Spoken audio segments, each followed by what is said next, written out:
All right, rolling. All right. What's up, y'all? My name is Ian Edwards, and welcome to the Soccer Comic Rant. And we have lots to discuss.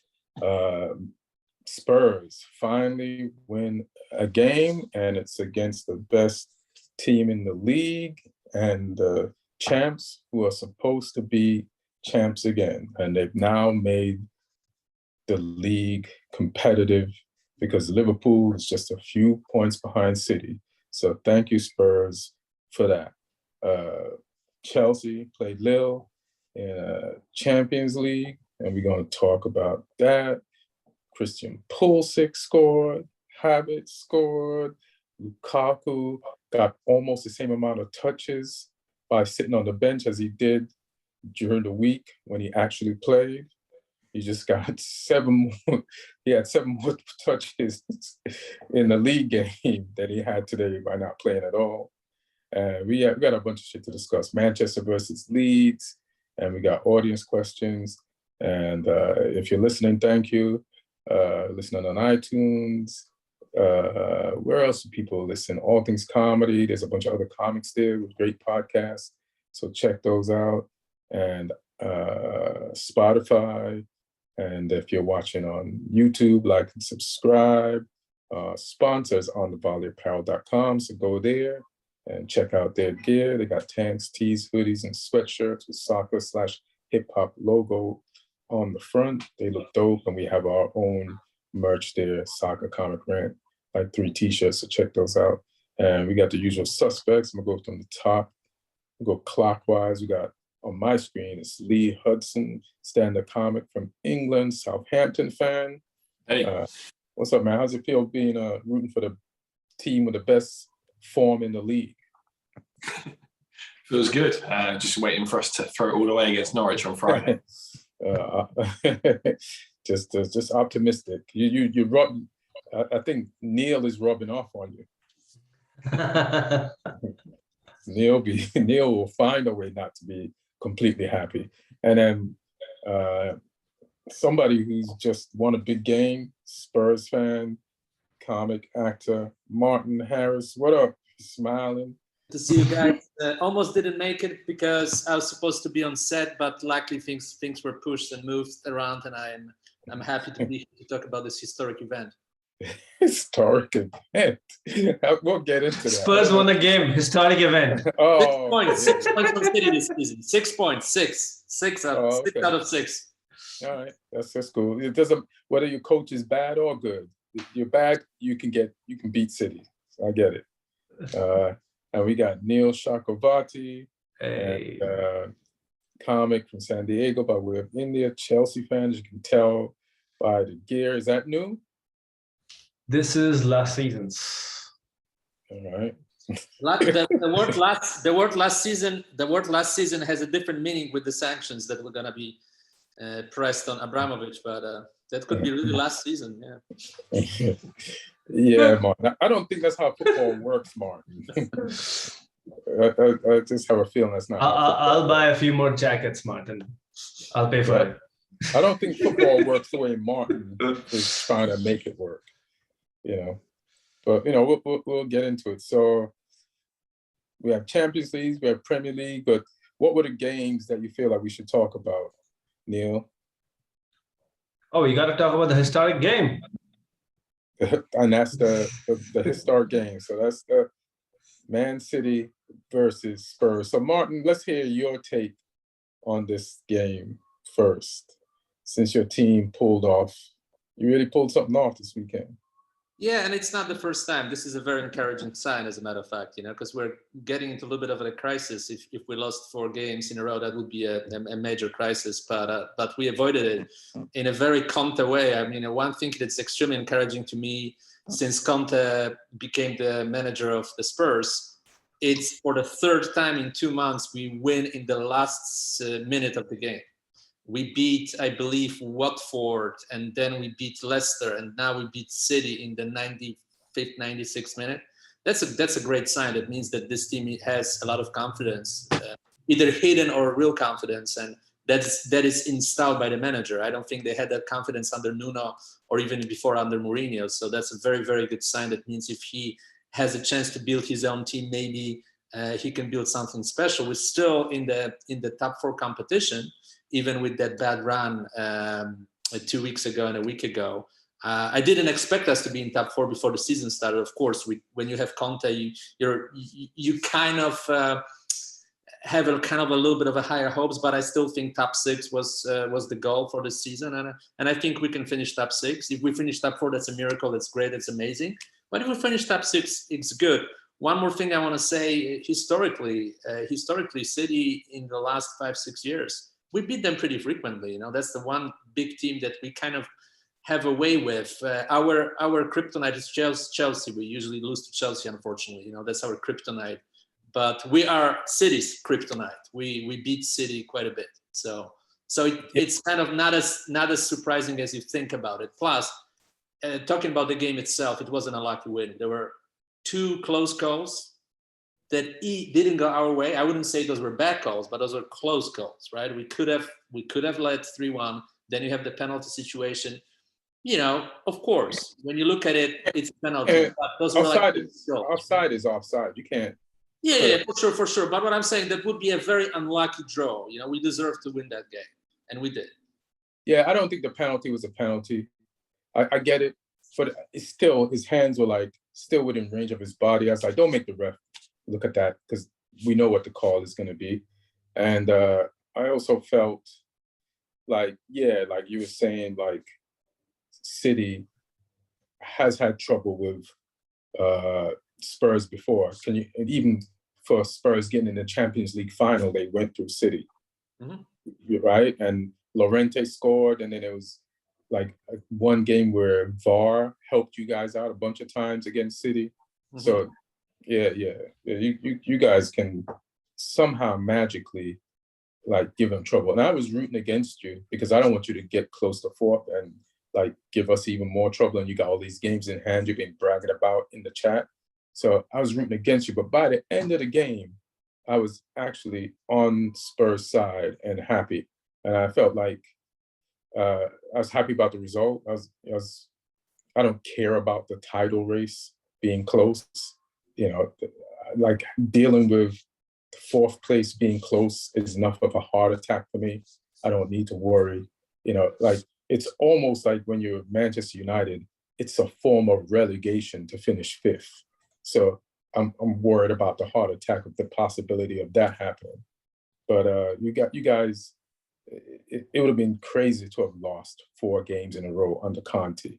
I was about to say, maybe he's going in the direction of Mourinho when that happened, and this is where it starts at Spurs, you know, but you pulled it off. There's one thing else I wanted to say. Oh, just Harry Kane, like even weeks before, like he's a footballer. No matter what position he plays on the field, and he does play other positions besides forward, because sometimes that motherfucker be the DM. That's how far down he comes for the ball. But when he sees a pass, he has the composure to make it, and just great all around football. Not just the 3 goals he scored when only 2 of them were allowed, but just the passes to Son, the football vision and the execution of it. Just Kane huddle, just balling. What do you have to say, Chakravarty, about this lucky Spurs win? Not lucky. I just said it wasn't lucky. I think it was a very, as Martin said, this is the kind of when you would expect a Conte to deliver to a team where there is belief that you can actually go up against the best in the league. And even if you don't have most of the ball, you don't need a lot of moments. We saw glimpses of that even under Jose. But obviously, with Conte, the feeling is that it can be more sustained.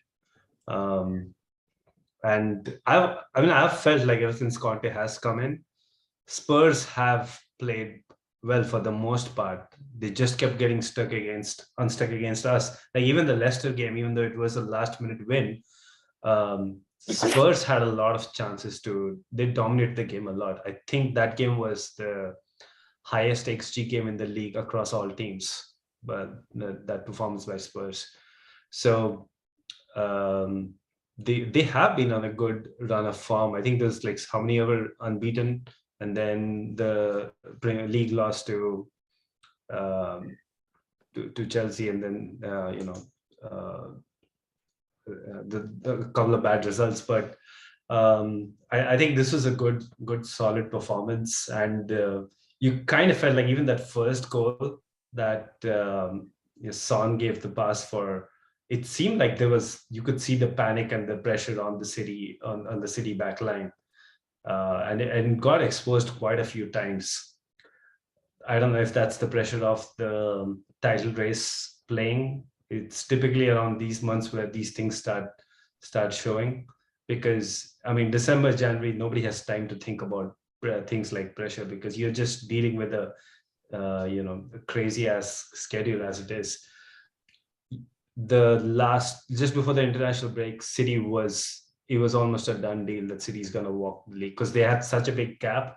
A team like Man City under Pep isn't gonna give it up, but they've had, like, against Southampton and Spurs now, they've dropped points, and Liverpool just keeps winning. So it's not gonna be I think what we saw in this game was a team that had a little bit of league table pressure, and came up against a really solid Spurs team and performance. What he says. What he can said. I just respond to something? Yeah, can I just say something very, very quick to what you said? Yeah, you know what? It's your team won. Go ahead. No, I just want to say that it's a very good point. You mentioned that there was a moment where City had clear advantage, and Liverpool lost their two best players for African Nations Cup. So that was a moment of truth, and if in that moment City won the league, that would be the moment to win the league. But right now, Liverpool not only survived the fact they were without Salah and Mane, but now they're in full strength and they're only 3 points behind. Yeah, please continue. Yeah. I feel like some of this is Pep's fault. Like Pep. So this is what Pep did. Sterling was on the right. He normally plays on the left. Bernardo Silva, who's been playing left to midfield, played false nine. And then Foden was on the left. And then De Bruyne is usually in the middle. But I guess he does. Does De Bruyne play left most of the time? Or I mean, he was right. If you come, he was right. So, but right behind Sterling. So I feel like if he treated this like a headliner on his Sunday night show after a full weekend of shows, like, let me just try some new shit. Let me try some new materials. Like, he almost didn't take Spurs seriously. He's like, look at their last 3 losses. I'm gonna improv and try some new material tonight. And then it just kind of backfired on him. Lee, what do you want to say about the game? Firstly, I'm looking forward to Spurs releasing the commemorative DVD of this game. T-shirts, maybe, as well. Out by Friday. Are Spurs at home next week? Because there's going to be a trophy presentation. They're going to do open top and a guard of honor when they 6 points against City. You'll never sing that. That's the game to print on T-shirts, not that one. But the quarterfinal Champions League game, absolutely. Quarterfinal Champions League, you'll never sing that. No, these are the games when City sometimes come unstuck, when they're at home against a small team who park the bus. Occasionally it's happened. Like Palace did it the other season, Spurs did it this season. You did it. You did it. Yeah, we did. I'm not going to argue, but you should be having more aspirations than that. But no. Like, all jokes aside, it was a very. And we had, because we won, actually. Yeah. It was no. Like I say, all jokes aside, it was a very disciplined, very professional performance from Spurs. I think it means very little considering they lost to us and Wolves at home. Like, what's the use in beating City if you're going to lose 2 games like that? But we'll still see whether they can make a conceited effort for top 4. I think they have a chance with the new signings once they get used to Conte's system and he figures out who his best team is. They could be a threat in the running, who knows? Or they could be Spurs and they could be terrible. So I guess we'll find out. But no, I think like Spurs fans should obviously be, encouraged by that performance. But the thing is, they can't play like that against everyone. That's the thing. You can play like that against City, but you can't play like that against everyone. What does Conte do when another team doesn't want the ball against them? Because that's his strength, is playing these sort of games. So it'll be interesting to see how they do in other games. But hats off to them. It was a huge performance, considering no one has actually beaten City in so long. I mean, we scraped the draw against them, but to actually go to their ground and beat them, it's huge. That's huge. Is Nuno homegrown? This is exactly the type of football I was trying to play, but they wouldn't listen to me. It's like Conte he's more than just an upgrade of Nuno, but Nuno won nothing in the first game of the season against City, so that was his biggest win as a Spurs manager. And I mean, Martin, you won a game where you had 28% possession. No, I know, but I'm saying Nuno. No, I'm just blown away by the stats. I'm just going to read them off. It's been a long time ago, though. It's so long time ago that Mendy was actually playing. No. I'm talking about this game. This is the stats from this game. 28% possession for Spurs, 72 for City. I didn't realize it was as low as 28. Yeah, but so they usually have much more possession than anybody else because they pass a lot. That's their style. They always have more possession than anybody. Well, you had 308 passes. You don't know how many passes City had? Probably 700 and something.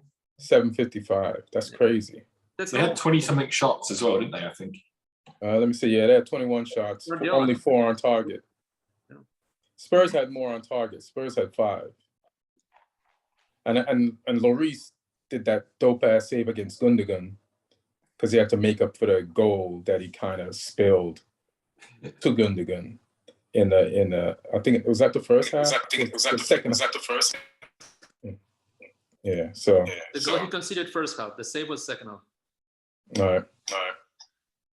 Well, Lloris needed a performance because he was terrible against Wolves. Really bad. Yeah, I agree. Listen, but to say that we didn't have as much possession as City, I mean, nobody has as much possession as City. That's how they play. That's how they train. That's why Guardiola has like those the small ball he plays on trainings where they practice on a short space. That's their way of football. That's how they play. Like anybody will have less possession than City. Do that we did a good job. We did a good job of counter them. And of course, I agree with you. We cannot play that every single game. We'll see how we play against Leeds, which actually will also have a lot of possession, so that can work.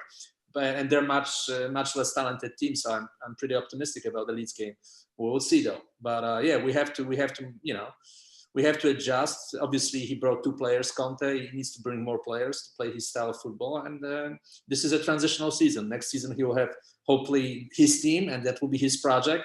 And he will make some spectacular results with this team. Let's hope he spends that £10 wisely in the summer. I heard it's going to be. You're way ahead of the projection. It's supposed to be £5. I think he will do fine. Once we get to the summer time, he'll be fine. I think Conte, given time, will obviously be fine. I think the question with Spurs and Conte is how long a project are we talking about? Because I think he's on an 18-month contract. Yeah. Which means another 12 months from now. Yeah. Mm-hmm. I don't think Spurs is gonna, overnight turn into a league contending team. And if it goes into that 3rd year, 4th year, Conte of late hasn't had that track record of sticking around that long.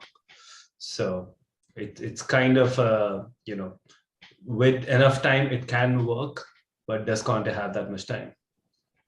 No, I agree with you, but I think still that with his pedigree and the signs the glimpses of what he can do with this team at times, those typical Conte wins. That was one of them. I think he can make Tottenham again a top 4 team year after year, like Pochettino did. I think that's the way. But Conte is on record saying that that's not something that interests him. Like last week he said that this is a very new situation for me because I'm used to contending for number 1. And now we have our best case scenario is number 4. So yeah, But I scratched that season. That season, it's not his first full season. I'm not gonna wait for his first full season. This season, I take with a grain of salt. If we can finish top 6, great. Top 4 will be amazing. Top 6 will be good. It will be an improvement over last year. Martin, what do you think your team needs? I think we need more midfield. Betancourt is good. He's not great. He's an upgrade though. I think he brings a little bit of stability into what technically he's an upgrade over Højbjerg, and he's generally an upgrade in every sense of that word over Winks. If we can get one more creator in someone like who was the Eriksen before, that type of player, that would be great. And we need to strengthen our defense a little bit, maybe with one more signing. And I don't know. Romero's starting to look good for you guys at the back now. Who? Romero. Yeah, Romero is a good building block potentially. Yeah, when he's not giving away penalties, man, he's fine. Eric Dyer comes back and you guys start winning again. Is that a coincidence? He looks more solid in a 3 than he does in a 2. Yeah, for sure, 100%. Yeah, that is correct. Yeah, for sure, 100%. I think we're going to spend another 5 years of watching Eric Dyer in the Premier League and still not know what level of player he is. I feel like it keeps changing every couple of months. It depends on the coach. Yeah, but like even within the same coach, like I remember under Mourinho, it was like, oh, Eric Dyer's having a revival of sorts, and then suddenly he's like, he can't even find a spot in the team. Well, let's see. Kulusevski seems like an interesting player. He's also not an easy guy to work with, I've heard, but so far it's a promising signs, from him. Definitely a talent, a skilled player. Yeah, we'll see. I mean, I'm trying to look at. I was saying Southampton was the team that's in most form in the league, but I think it's Liverpool. So I just want to correct that. That's just an aside. I think Liverpool have won like at least 5 in a row or something like that. I'll take it. We're probably close. Yeah, you're close though. I just feel that you are because you took points from us. You mean Liverpool A and Liverpool B, right? That's what you meant. Liverpool A and Liverpool B. Hilarious. So, is there anything else you want to say, Martin, about your crowd win this weekend? And well, I want to see more consistency. Those 3 losses. The one against Chelsea wasn't surprising because, like I said, Chelsea is always been a very difficult team for us for whatever reason. We never seem to be successful against Chelsea. Like we can beat anybody else, but with Chelsea we struggle. With all kinds of managers, from starting with Pochettino and finishing with Conte. Hopefully, at some point it will change, but that's the one team that I anticipate us to lose whenever we play them. But definitely didn't anticipate us to lose to Southampton and Wolves. So it's a promising sign. But once we beat Leeds, and I think then we play some weaker team, Burnley, I think, after that. If we win those games, we put ourselves in position to really be a consistent winning team against those lesser teams, then I'll be relieved. I'll see that the project is going in the right direction 100%. Right now, it's a little bit inconsistent. So the question is, do we need to revamp the team even more in the summer? Like, it depends how much we have to change in the summer, because I believe in Conte. It's now just how much we still need to upgrade to get to that level, or we are not that far away from that. We need only like 2-3 players, or we need 6-7 players. So that I want to see in the next month. If it's a major changes we need for the next season, because I'm already looking at the next season, or we need only a few tweaks and here and there, and we have a decent team already. Like tomorrow you play Burnley. What are you guys going to do? Kick the ball to each other? And I don't think we'll play Burnley actually tomorrow. I think this game was postponed or something, right? I'm looking at the thing. It says Burnley tomorrow. Does it? Yeah. It's the only time Tottenham will play on a Wednesday. Okay, the last time I checked, there was some problem with that game. But let me find I've got that down as today as well, or tomorrow. Tomorrow, but it's today for you. And then Leeds. Yeah, it's today for me. And then Leeds on Saturday. Yeah. Okay. So Martin, you get to play on a European night, but just in the Premier League. So that must be all good, away to Burnley, who are fresh off of trounce in Brighton. Weghorst is in form. Uh-huh. What you gonna do? What do you think of your chance? Sort of game Spurs would lose. Well, now it says May 15th will be the game, so I don't know. What are you looking at, Martin? I'm looking at the schedule because there was some rumor it's going to be postponed. I'm looking at the ESPN app. Why would it be postponed, out of curiosity? Oh, interesting. Well, maybe. Yeah, it already got cancelled once because of the snow. I think everybody already swiped their cancel cards. Okay. What'd you say, Neil? Well, hopefully play them. You know, that's a good time to play them. I don't know. I mean, you should just play tomorrow. I don't understand why there should be a problem. And Martin sounds like he wants the game to be pushed for some No, reason. I want us to play Burnley, actually. I want us to play that game. You sure you don't want to enjoy the win, the 3 points for a longer period of time and milk it till the weekend against Leeds? I think it's a good moment to play them. The team is full of confidence, and we're clearly better than Burnley. It's not even close, so we should beat them. Well, Burnley, like the Spurs website posted an interview with Conte previewing the game 4 hours ago. So okay, good. On the website, good. So it's happening. Yeah, it's a good thing your coach knows the game is happening. It would be a complete surprise to him tomorrow to have to go down to Burnley. Arsenal game was like last minute. It's going to be a pretty interesting game. Tottenham and Burnley have the exact same points in the last 5 games. Both are on 6 points in the last 5 games. All right. That's pretty interesting. And Burnley is like in the relegation zone, are they? Yeah. And they say you both got games in hand, and you both need the points from your games in hand to get Burnley to get to safety, and for you to get to 4th in the Champions League spot. So let's get to 6th first. Let's get to 6th first, and then we'll go 4th. Get to 6. What do you mean? We're 7th right now, right? You're 8th. Yeah. 8th. Yeah, let's get to 6th first. Well, get to 7th first. You're outside the Conference League spots. Yeah, let's get to 5th. Once we get to 6th, the talk has changed from a few weeks ago when you had all those games in hand, though.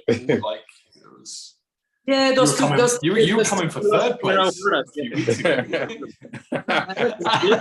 You lose 2 games in a row, that changes the perspective for sure. You know? I think Martin's ideal case scenario is the league ends and they still have their 3 games in hand, and they just somehow like get those 9 points added to the tally.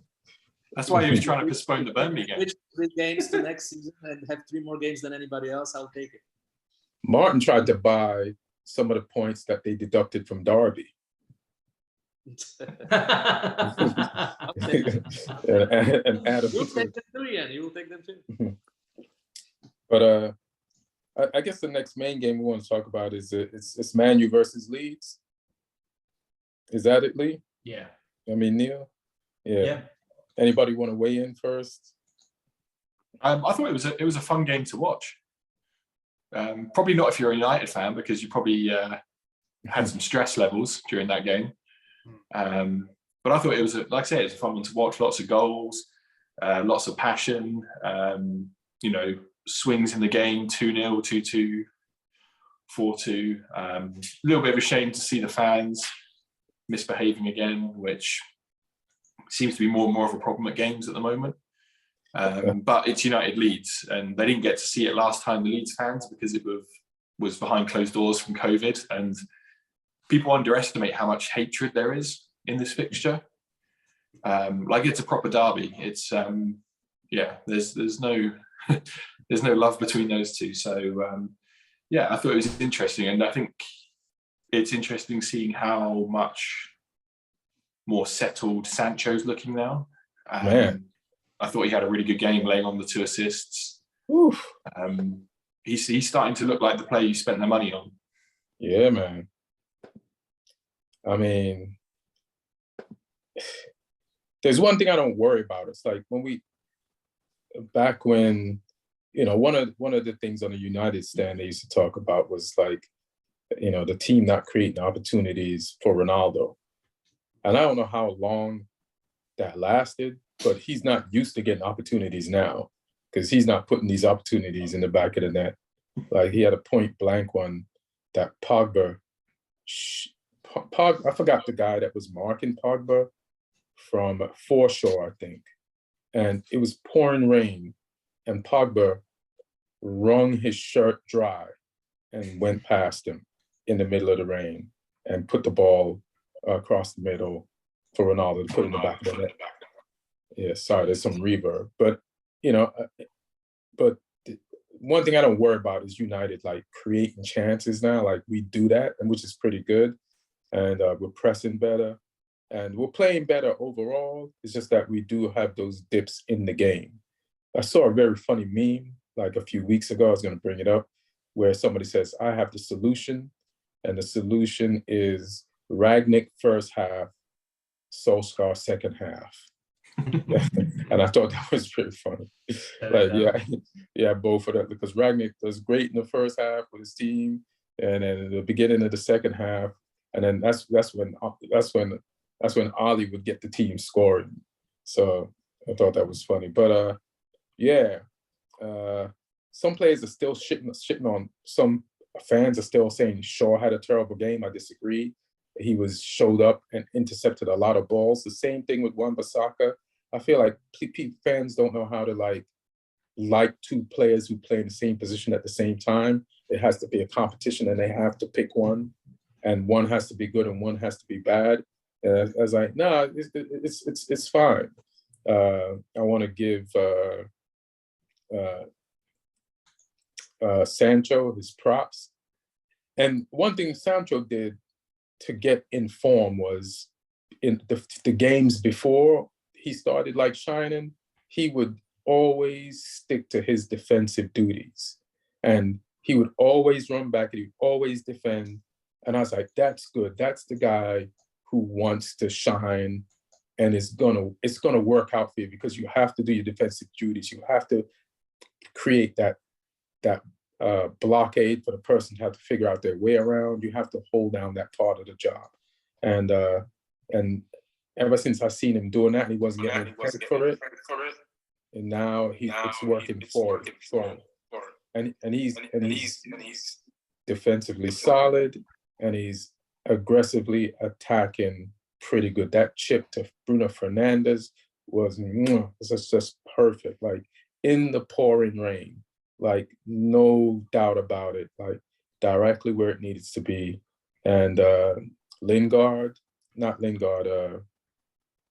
Lindelof, great dribble up the field. Like, haven't seen a lot of that from him, but definitely like good dribbling of the game, dribbling, taking on people, passing it off to Sancho. Maguire scored finally. Like, we've had like 140 something corners and no goals. Maguire's come close, and he put that one in the net. So appreciate that. Especially, it's been all these back and forth things going on. Listen, everybody at Man United deny that there's like some division in the locker room, but I believe there is. I believe if you're Ronaldo and you've got 5 Ballon d'Ors and Maguire's your captain, you're going to question that guy. You know what I mean? I hope they work it out, but you can't tell me there's nothing going on. And Maguire's played questionably too. But I also think it's because he's in a locker room with these larger in life characters, and it's probably built more pressure on him. You know, like last year, you know, like they're like, all right, we'll take you as a captain, Maguire, fine. But then, you know, a Sancho walks in, a Ronaldo walks in, and then, you know, the real ballers are going to talk to the real ballers. They're going to hang out, like the Pogba and the Ronaldos and the Bruno Fernandeses and the Sanchos. You're going to see that you're not on that level and feel it, but you're supposed to tell those guys what to do. That is like crazy. It's like, and that's the problem with, like, you know, Manchester United looking for a coach right now. It has to be somebody that those guys would listen to. Even if, like, that's why a guy like Graham Potter can't get the job. It's the same reason why Maguire probably can't be captain or shouldn't be, because it has to be someone who's done some shit that you'll be like, all right, I'll take orders from this guy. But I love what Ragnick is doing. But Sancho Ball, Lingard started. I think Lingard was responsible for that first accidental goal that Leeds scored. Like he lost the ball on a tackle, and he jogged back and watched that. He had a prime time seat to watch that goal happen. So Lingard, if you're going to start, you got to play hard all the way. That's why they put on Elanga. And I was one of the few people that did not trip when they took out Paul Pogba, because we needed to like shore up our midfield and regain control of the game. And it's call me crazy, but Fred can at least do that. And he did exactly what I've been seeing him do, like lay off these one-touch passes.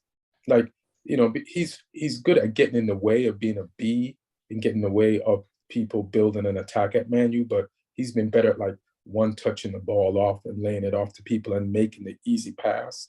And his game is growing since Ragnick got there. It grew under Ollie, then it fell this year, and then now it's getting back up. So I trust that switch. Like he's been spraying some Pogba-like passes when Pogba was injured. So went and got a goal too. Yeah, and he got the goal, yeah. And everybody thought that was a crazy substitution. I was like, no, we need to hold this midfield back.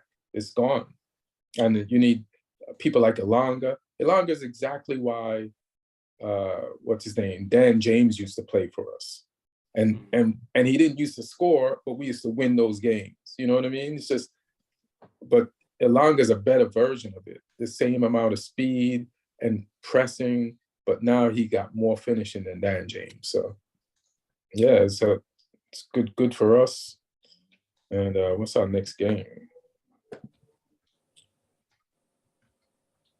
We play Atletico tomorrow, but on the weekend. That'd be an interesting game against Atletico. Yeah, what do you guys think about that since Champions League? See which Atletico turns up. I hope the one that's not in fourth place in the league. Because yeah, I mean they're so leaky in terms of the amount of goals they're conceding, but they've always got the ability to turn up in a big game. And Simeone, you know, if the work Simeone can do on the training ground works, then they'll be solid. But they haven't been so far this season. But players like Suarez, like he scored a great goal the other day. I don't know if you saw it when the keeper was out of position from distance on his left foot. He scored a really good goal. See João Felix's quality as well. So they've got the players to hurt you guys, but they've also got a lot of weaknesses. So I think we could see another really open game, maybe. Right. I'm worried about it, but not as worried about it. Like, you know, we play teams like Atletico in the Premier League all the time, but not with that amount of quality. But so we'll see. There's way harder games you could have got. Yeah, I feel like that. But I just hope we don't blow this. Anybody else got to say anything about the Leeds Man U game? Well, I want to say about Man U, definitely our competition to top four, if you consider that, and it shouldn't be about, because you know you guys were supposed to be one of the front runners to win the title, but there's a same kind of situation going on with we both changed managers, we both made a big change in terms of philosophy, changing the way we play. And obviously Man U has resources. And now the question is the Ragnick the guy who will stay, or is the Ragnick just the in-between guy? You know, if he's the guy to stay, then that's a different story, because then you're building something for longer. If he's just the guy to be getting team ready for the next guy, then you have to consider that the team might not play the same way for the next guy. So I think there are some major decisions to be made by Man U office. But I think the plan is to get a guy who basically has his philosophy.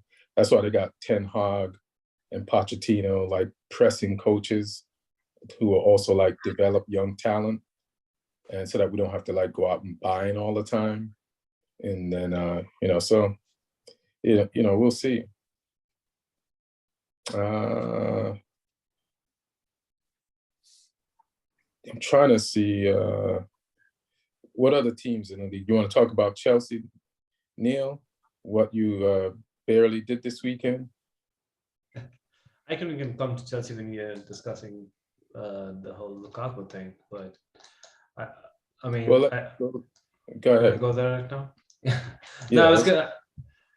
Well, I mean, I actually missed the entire game, so I saw the second half. I rewatched the second half and I saw the extended highlights. But it was one of those games that you don't really miss anything.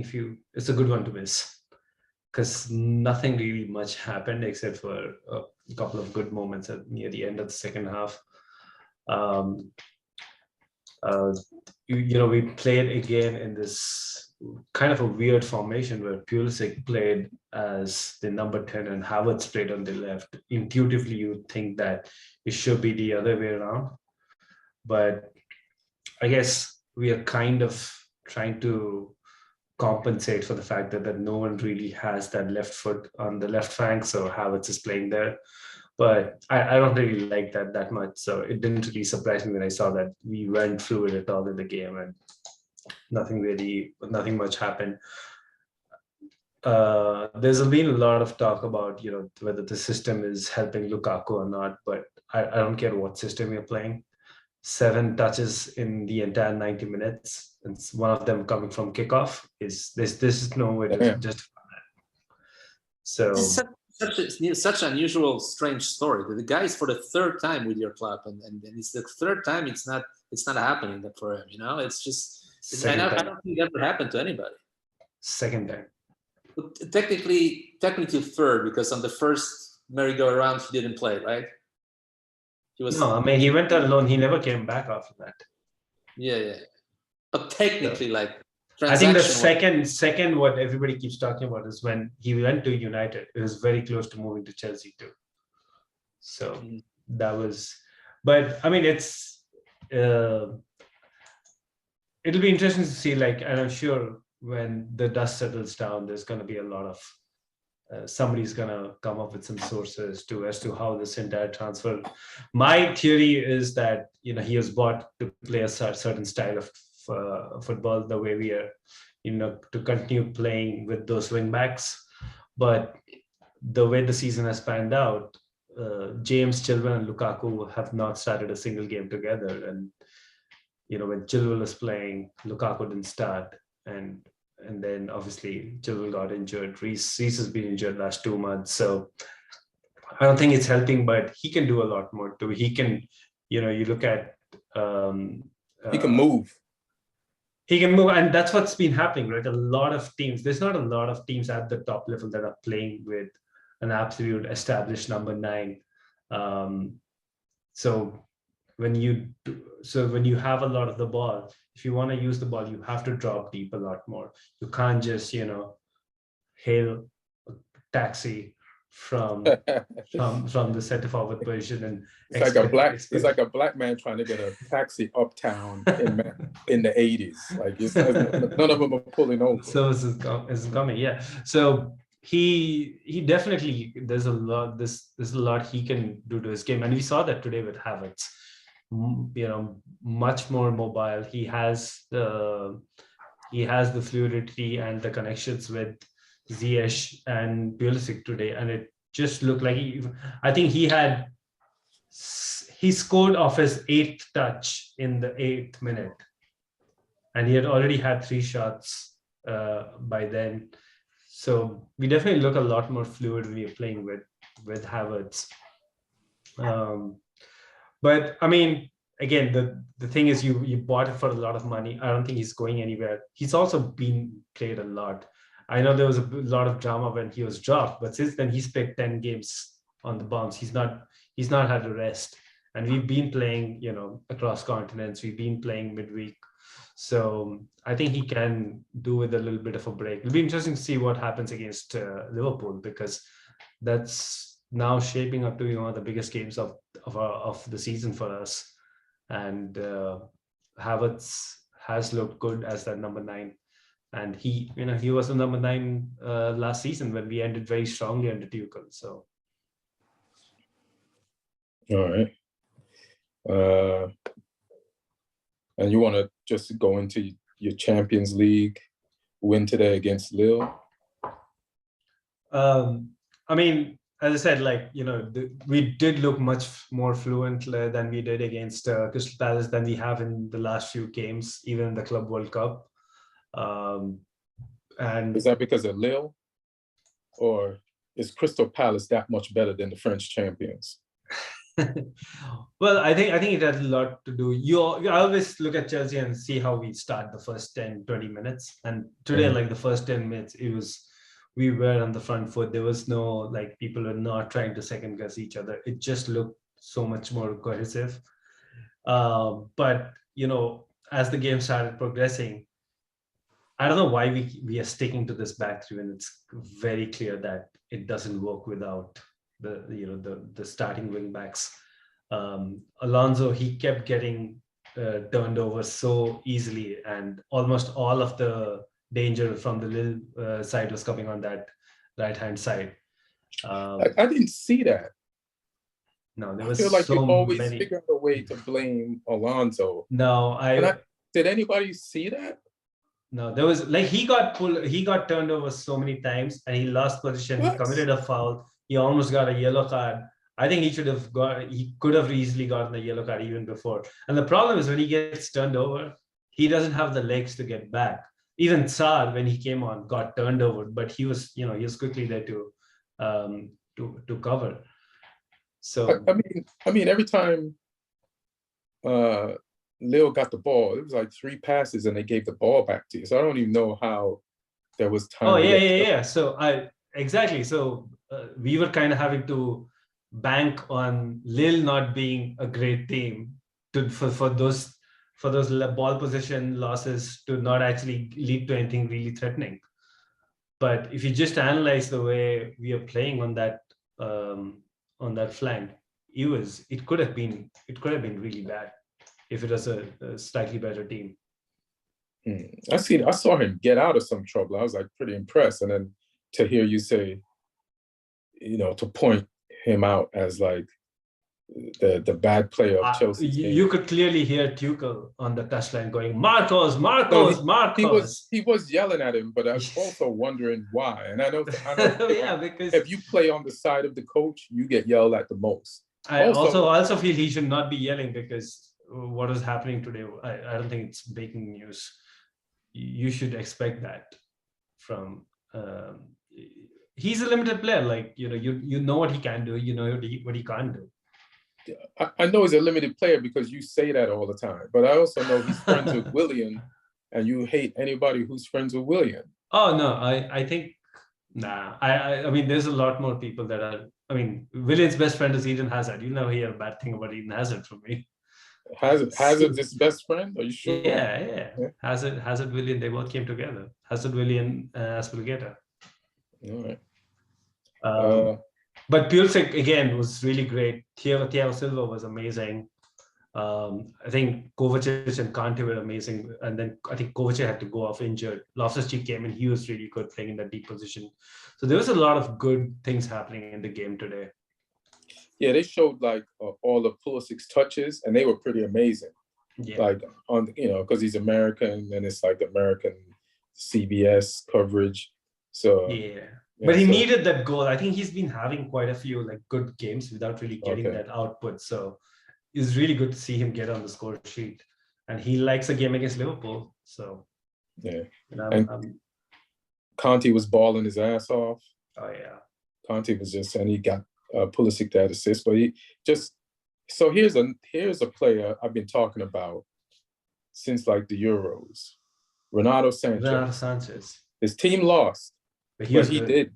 Yeah. He fucking balled his ass off. What is his position exactly? Because he's like a box-to-box number 8. Yeah.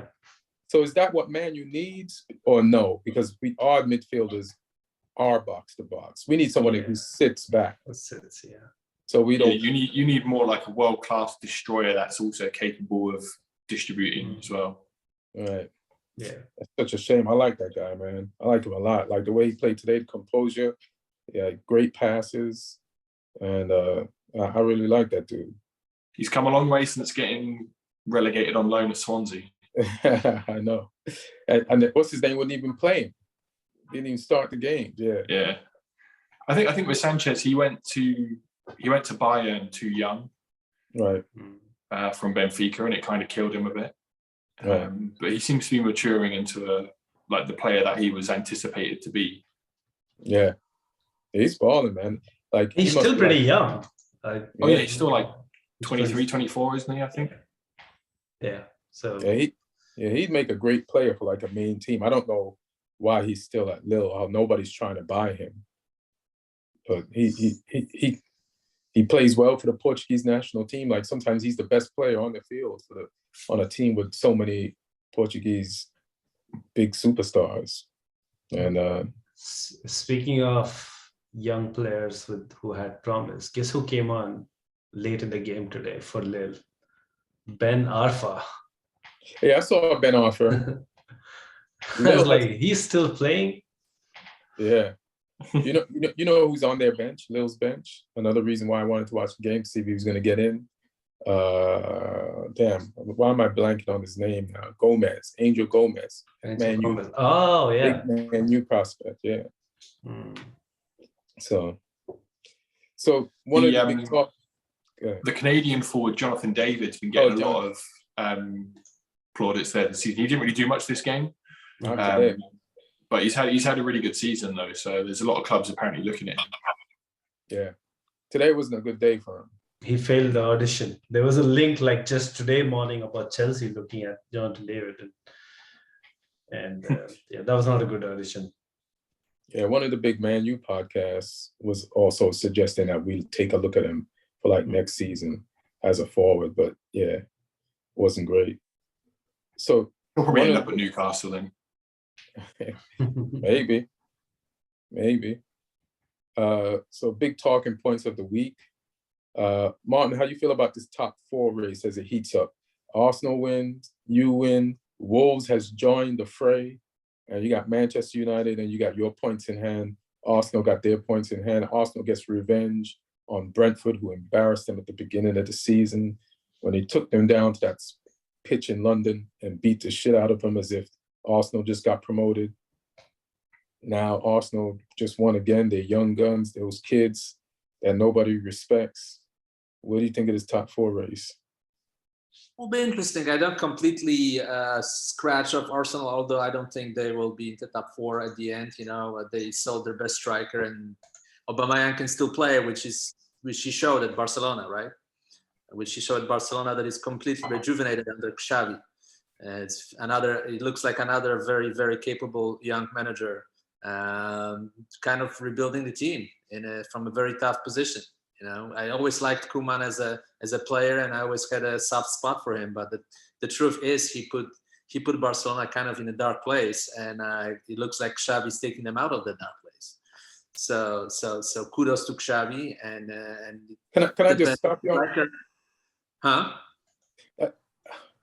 You could still like Koeman. I feel like Xavi had the advantage, but like Koeman has his team, right? And as each week of the La Liga season went on, they take away. Sergio Aguero has like heart problems, so he loses him, and then Griezmann, they loan to a competitor, and then you're stuck with one forward. His name is Memphis Depay, and then he gets injured. And then they start losing. Like you have nobody to put the ball in. And then they fire him, they get Xavi, and then the transfer window opens. And then Xavi gets Ferran Torres, Aubameyang, and Adama Traore. And then they bring in Dembele from the cold. And then Pedri comes back from injury. I feel like Koeman got a raw deal, but go ahead, sorry. I mean, true, but still, it looks like a completely different team under Xavi. And Aubameyang shows that he can score, and he didn't score like that for Arsenal at the end, towards the end of his tenure there, even if he was one of the highest paid players in the Premier League, which also shows you that not everything is 100% right at Arsenal, and they might be kind of like the American stock market in the last couple of months, a bubble. they're in the bubble where they overachieved, and they'll be brought back to earth in the upcoming weeks, which I expect. I would say United are probably the heavy favorite to finish fourth, and it's going to be between Wolves and Spurs to push them. What do you think, Lee? Top four is... I think the real interesting thing now is the position. Like we spoke before about West Ham blowing it a bit. They're now level on points with Arsenal, and Arsenal have 3 games in hand. Damn. And as long as they don't Spurs those 3 games in hand, then we're still 2 games in hand. We still have 2 games in hand to Man U. Well, let's hope you don't do what you did against us and Wolves. But no, I think United should do it. I think Arsenal look like they'll be the closest at the moment. It just depends whether they can keep it up. They are a fragile team. I don't think it takes a lot to knock them. I think that will stop them from getting past United. I think United have a bit more about them in terms of the overall squad. So I think United will do it, but I think Arsenal will get 5th. Yeah, and what do you think? What do you think, Neil? I don't know, I feel like it keeps changing every week. You think, like, considering that United have the position now, that they have enough firepower to like just keep the rest at bay, but Arsenal's probably be playing the better football. So, and I think they have how many games? They have like 3 games in hand. So, but again, none of these teams have shown any level of consistency about them. So I think it's really tough to say. I think what we can kind of assume is that West Ham and Wolves are gonna... I had a lot of hopes on West Ham, but just the stretch of last 5 games have been really rough on them, both on and off the pitch. So on Thursday, Arsenal plays Wolves at home. That's a pretty important game. I think whoever wins this game has a pretty good chance. Yeah, I hope that's a tie, because I don't want Wolves coming any closer, and I don't want Arsenal coming any closer. I know Wolves is upset just emotionally over that loss to Arsenal a few weeks ago. Like when they tried to beat them, Arsenal was down a man but up a goal, and I know Wolves is going to come out even harder, and they're a good solid team, so we'll see. And especially they're a great away team. They beat us away, they beat you guys away, and they're playing Arsenal away now. So they're a very good away team because they have speed and they can counter. Yeah, I think games like that, that's going to be the key going forward, because you're going to see a lot of 6-pointers in that, between those 4 or 5 teams in the rest of the season. That's how Chelsea like kind of got off full last season. We did drop points against some teams in the lower half, but I think we beat West Ham, we beat Leicester, beat obviously Liverpool and City, who are above us. You beat us. We beat Spurs, and I think we drew against United. And so we essentially got 6 or 7, won almost all of those 6-pointers, and the one we didn't lose either. So that literally like just creates such a big gap between you and your immediate competitors. It really helps. Yeah, it's going to be interesting. It's like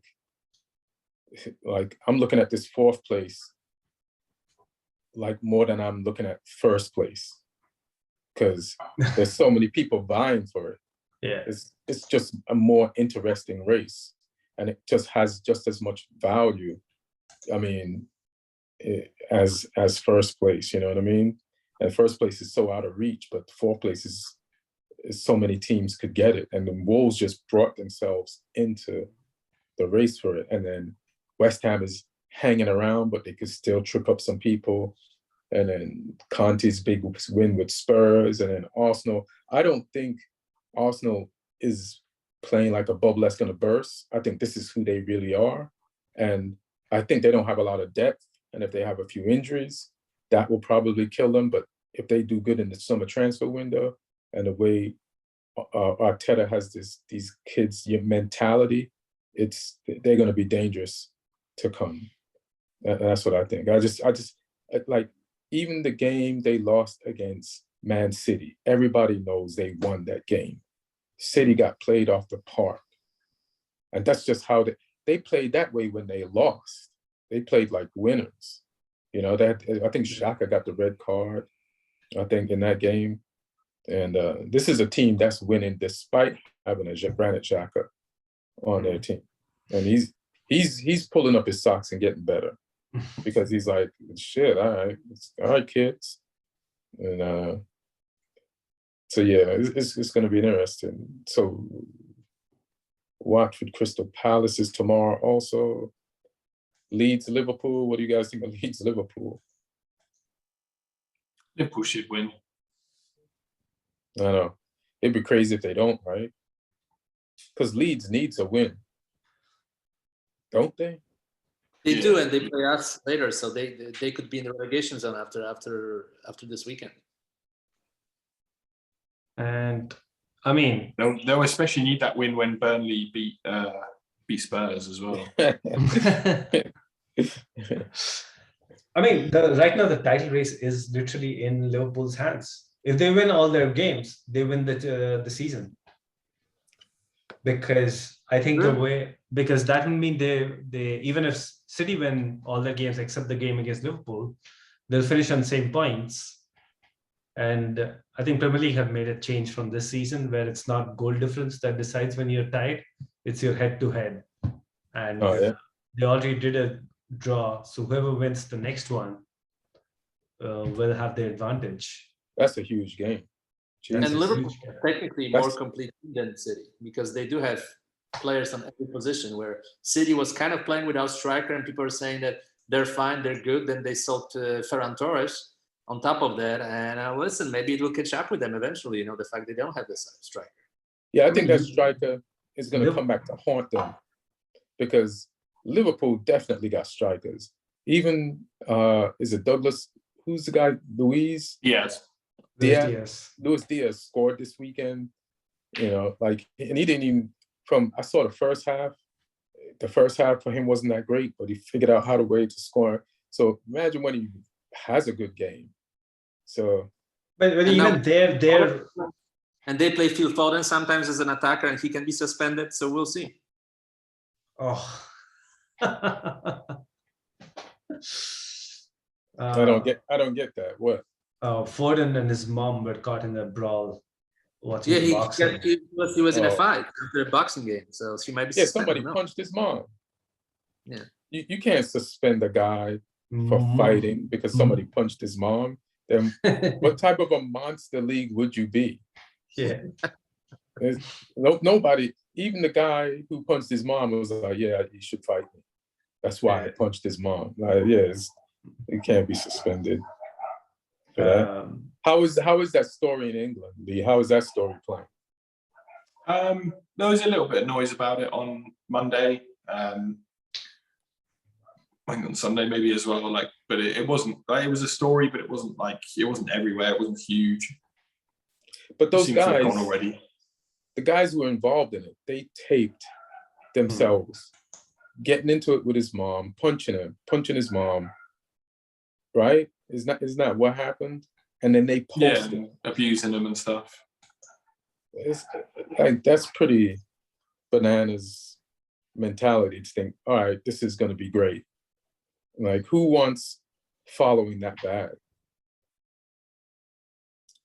We discussed the Lukaku issue, and we kind of did talk about some of the games that are coming up. Are there any? So we got games coming up midweek. Trying to get to this list. In terms of big games, I mean, point out that we put Frank Lampard in his place pretty easily. Oh yeah. Southampton rolled it. That was a big. I saw the highlights. It looked like Southampton had a lot of chances. Yeah, we bossed them. Pickford was probably their best player. Yeah. I mean, when Shane Long comes off the bench and scores for the first time since February 2020, you know we're having a good day. I felt like they had the first half, and then Southampton is scary. Like, there was this gear they found late in the game that Everton couldn't deal with. And I've seen them go into this gear when they played us or Spurs. Like, and it's a great gear for any team to have, you know?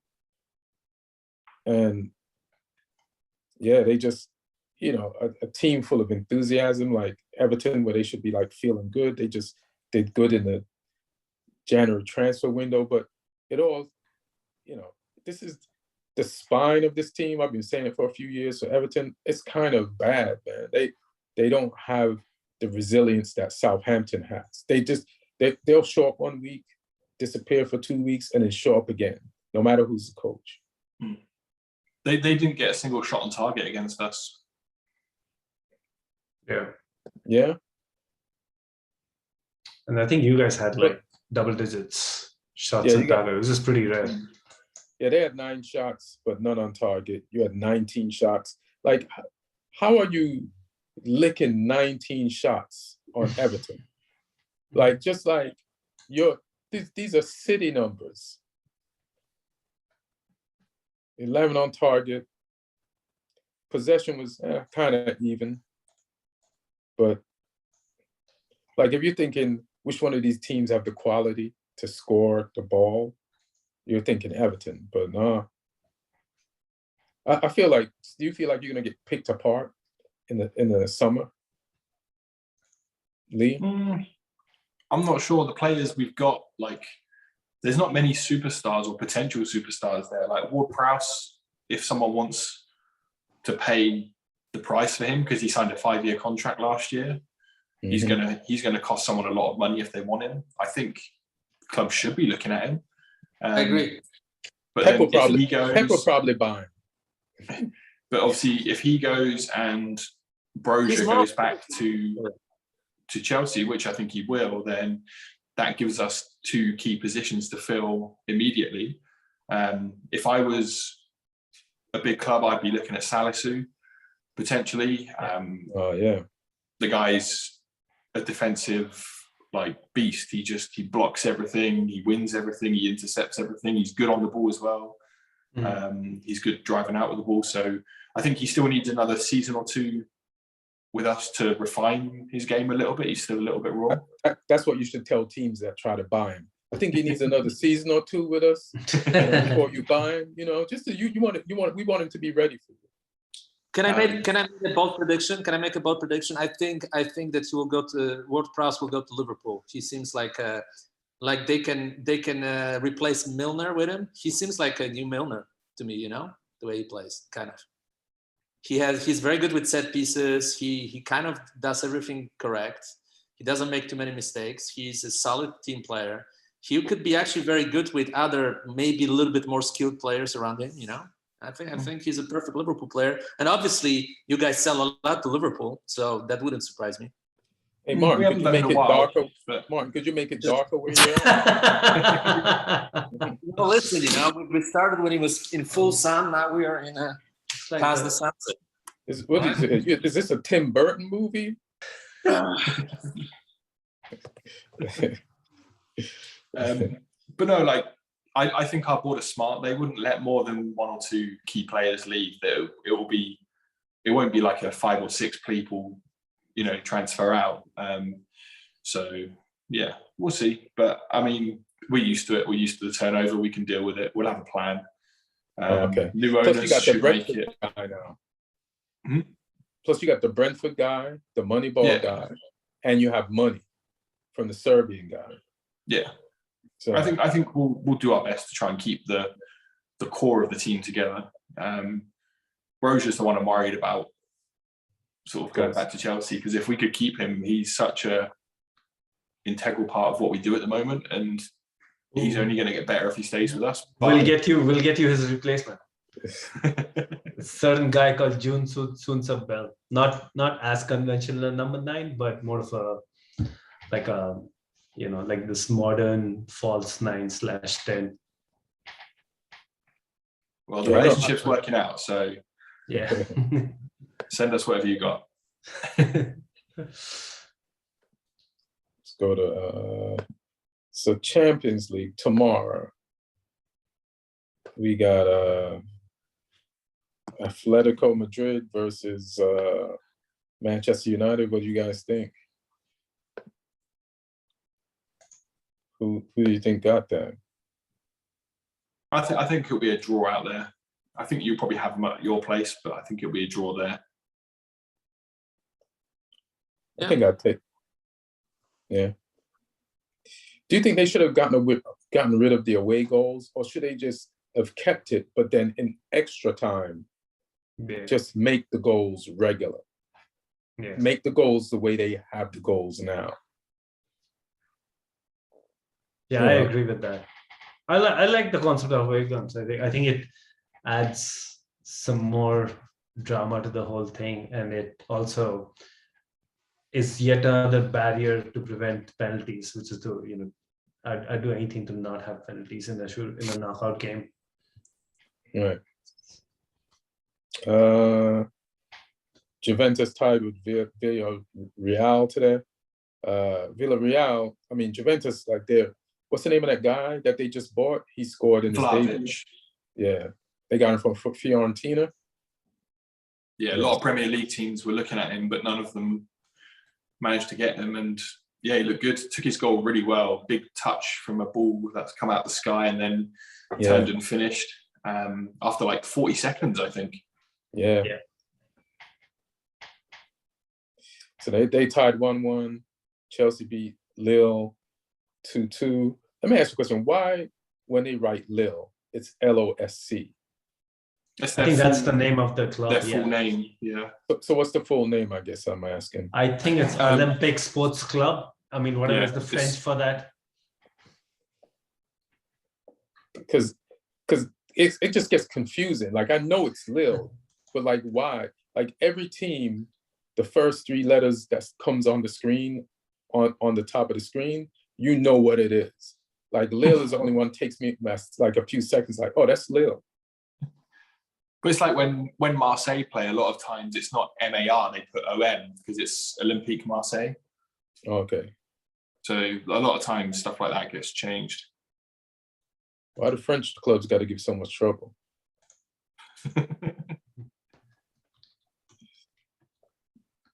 Mom, what do you think about Man United's chances against Atletico Madrid tomorrow? This is going to be hilarious. I mean, they have some chances, for sure.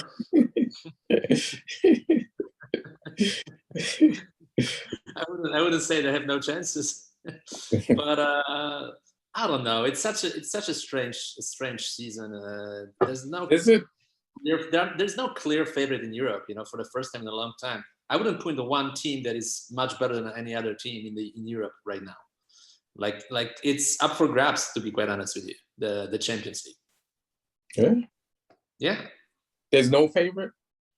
I don't think there's a favorite, no. Anybody Who has a favorite? Maybe. I don't know, but maybe. Not sure. Well, for the past, I think, 5 years, every season they've started with just calling Man City the favorite.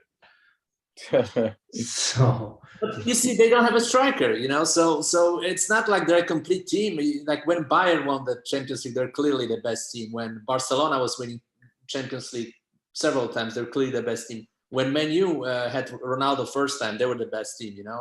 Before that, you had like great Milan teams, great Ajax teams. There's no like one team that I could. Juventus had a good run. There's not one team that I can say, yeah, they're like the team.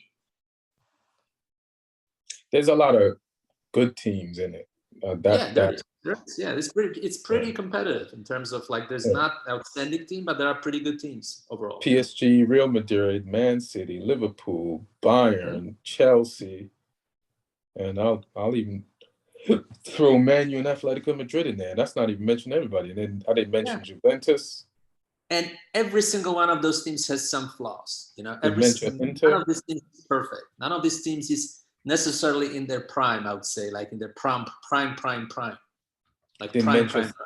Didn't mention Ajax. I disrespected Ajax, who plays Benfica tomorrow. Yeah. Do you all think Haller would be doing now at West Ham if he stayed? Do you think Moyes made a mistake? I think they were maybe a little bit hasty, but he decided that Antonio was his main man. I think Haller didn't want to be the backup,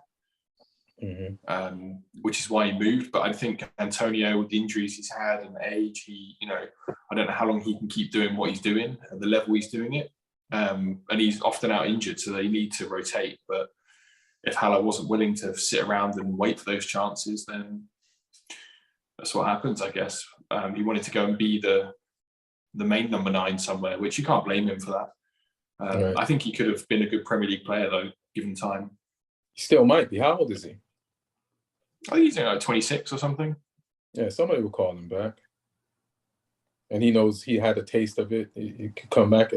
He'd be a great player to somebody to bring back that needs a forward, like someone that had Premier League experience, went to an easier league, gotten their scoring touch together, and now they're going to bring that scoring touch and add it to their Premier League experience. That's a good player for any team in the Premier League. Preview upcoming games. So anybody got anything to say about Atletico Madrid, Man United? No, it's a 50-50 proposition. Let's see what happens, I feel like we can beat them, but I don't want to speak out of turn and Man United disappoints me tomorrow. But I feel like this will be an easier game than we think. I like the way we're playing. I know we have lapses, but I think we could do this. I just don't. Atletico's just not performing right now, and I know they might just pull a Spurs, and present a challenge tomorrow. But I just like what Rangnick's doing, so I'm saying we could beat them tomorrow in Madrid. Neil, did we get any questions from the audience? Oh, we got lots of questions. Oh yeah, let's go. Let's do it. All right. I just want to say before the questions, I just want to say one thing. Shakhtar Donetsk, former UEFA Cup winner, at some point one of the more competitive teams in the European competitions, and now Donetsk is in the middle of a war. So that's a sad story. I know they're in a different city right now. They're in Lviv. They're using their stadium, I think. Yeah, they've played there for a few years, I think, since the original conflict. And they actually bought the best striker from Ajax Amsterdam lately, the Neres, right? Devin Neres. Yeah, so they were a very rich team, very rich club, owned by a Ukrainian oligarch. But it's a sad story. It's a very sad story. Well, who knows?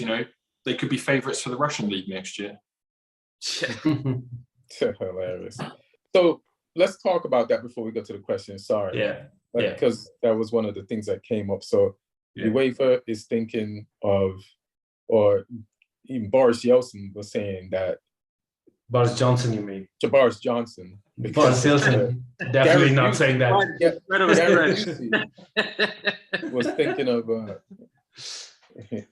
of saying that they should probably, because of the troops being amassed on the border, that they should probably move the Champions League from Russia, because we might be at war by then.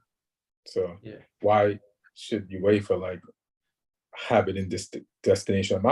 My thing is I think you should leave it where it's at. I don't think Putin will invade until after the final. If he's he's going to want the final in Russia. You know what I mean? So the longer you leave it there and leave it up for debate, that's Putin's into moments of glory for his country. You think that's like a bargaining chip that NATO has to stop Putin from marching in? Yeah, they say football can cure the world, and we got to believe in football. The final's due to be in St. Petersburg, though, which is quite a way north of the conflict areas. It's a real long distance away. It's right. It's almost up near the border with Finland. It's just a threat of having it pulled might make him like not attack right away. But go ahead, Martin. Sorry. Since we are, and listen, I'm not. This is not me being mean. This is not me going for a laugh. Oh, so I you know. I need to ask you: are you a little bit nervous with sanctions against Abramovich? You know, because UK, they signal they will think about some major sanctions against Russian people in UK. I think they've already tried that. Like I remember a couple of years ago when there was this incident of the spy, the Russian spy who, you know, there was the double cross agent, and he was poisoned. Litvinenko. Yeah, so I think they already tried. There was a sort of a soft ban on Abramovich's visa and stuff. So, I mean, the concern really here is that probably a little bit more of like it came up in the parliament today in terms of the legality of what it means for the ownership at Chelsea.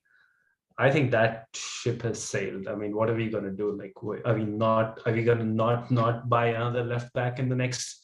We're already not doing that. So, I think from a finances point of view, the club is pretty self-sustainable at this point. So.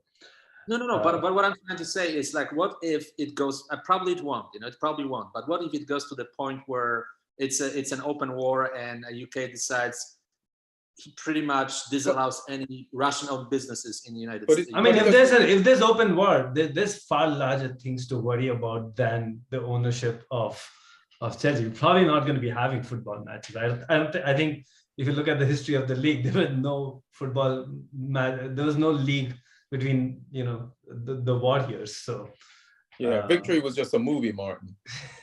I don't know what we talked about anyway. Abramovich he's an Israeli citizen anyway. So he's an Israeli citizen. He's a Portuguese citizen. So and it'll basically come down to, I think it's great for and obviously there are people who have genuine concerns over the Putin administration and what they're doing, encroaching upon Ukraine, and how far that reaches Abramovich. I mean, a British court last year ruled against HarperCollins on a book that kind of made the same sort of statements. Abramovich took them to court, won, and gave all the proceedings to charity. So legally, whether they can enforce anything, I think that's still very unclear. I don't really think it'll go to that. And as I said, like, if you look at the history of, if you had asked me this question 10 years back, before the times of FFP, I would definitely be concerned. But I think right now we are on a pretty cruise control mode. Like, the club is doing what it can do. Like, even if you look at a net spend in the last 5 years, it's lower than Arsenal, it's lower than Tottenham. So I mean, how much lower can it get? Like, if even from finances. Abramovich is a smart guy as well. I'm sure he's prepared for this kind of eventuality, and he's moved his money into places where it won't be affected in terms of the Chelsea stuff. I did hear, though, that he owns a large chunk of a mining company based in that eastern region of Ukraine, or the western region of Russia, where they've had a lot of their share price wiped out by the uncertainty. That's why his net worth has gone down a lot. Yeah. So he's being hit there, but I can't see the government taking any action against Chelsea. Even though they mentioned it today, and they mentioned his name personally in Parliament, and Dame Margaret, I forgot her last name. I think it's posturing. I don't think there's a legal way they could actually do it. Or if they did try and free some of Abramovich's stuff, I don't think it would be linked enough to Chelsea to affect them. But they did say, listen, today America and England put sanctions on like 5. I know England did 5 banks, right? And they're pretty minor. They're pretty minor banks in terms of the grand scheme of things. And 3 oligarchs, right? And then Boris, what's Boris' last name? Johnson. Boris Busey Johnson said that like it's weird that they just mentioned his name and like specific, like that lady was clearly an Arsenal fan or a fan of something for her to just like a lot of what Boris Johnson says has actual no legal basis or info behind it. He's like, oh, well, he's a huge shit talker for effect, and also most of our ruling government like is in the pockets of Russians anyway. Damn. The Conservative Party are heavily funded by Russians. So it's all quite murky, and I think that a lot of what they're doing is trying to seem to be doing and saying the right thing, but when push comes to shove, I don't think they'll hurt the people who look after them. It's a lot of it's for show, I think, and I can't see, you know, unless some real extreme circumstances occur, I can't see Chelsea being affected by it. So I think the worst case scenario that Martin's talking about is if there was an outright seize of assets, and even in that case, I think, as Martin said, like Abramovich has had 20 years now to lay his business out in a way, and he has, I think, a decade earlier he moved the holding company for Chelsea is, I think it's called Fourth Stem Limited. And I think legally you'll have a tough time. Of course, like I'm not an expert on any of this, but I think legally you'll have tough time finding a way to actually seize assets of Chelsea Football Club. So today in Parliament, and if you do find a way, this is a good month to get rid of Lukaku. Don't worry, Martin will find a way. Martin is going to hire some people. But can I just say something? So today, Lee, you said it's just posturing. So it's just posturing. So today, Dame bringing up Abramovich name was like West Ham on the closing hour of the transfer market making an offer to Leeds for Calvin Phillips. It's just bullshit. Like, you know, a deal is not going to go through. Yeah. But you just want to look like... Someone raised it as a question and Johnson answered, and it's been proven already that his answer was false. Well, his answer was like trying to create an illusion that Abramovich was already sanctioned, but somebody played it up that he wasn't and that he should be. So It was more than one, there was some intent of some politicians to want to sanction him. So that's all I'm noting. Yeah, I think there's a want because I think they're throwing his name out there because it's a name that will resonate with the public. Right. Exactly. But I don't think legally there's any framework for them to really get at him, or if they can, to get at Chelsea. Mm-hmm. All right. Martin, you got anything else to say in your attack on Chelsea? It's not my attack on Chelsea, absolutely not. But I'm just illegal thing, that what can follow up, what could be the consequence of this whole mix-up between the Western side and Russia. Like what else can happen? We're just talking about what are the possible repercussions. Even if, let's say, Abramovich is too big fish to fry, I think there are smaller British clubs owned by Russian businessmen, and they can most likely be forced to sell them. I don't know. Yeah, we'll see. This conflict has got football fans more involved in it than they would, because the Champions League final is on the line and the location of it, and Abramovich's name is coming up in Parliament when they talk about sanctions. So it's kind of a little bit of hypocrisy. I think it's because of it's a clear standoff right now. Because when Russia actually invaded Ukraine and took a huge chunk, which is Crimea, it's a huge territory.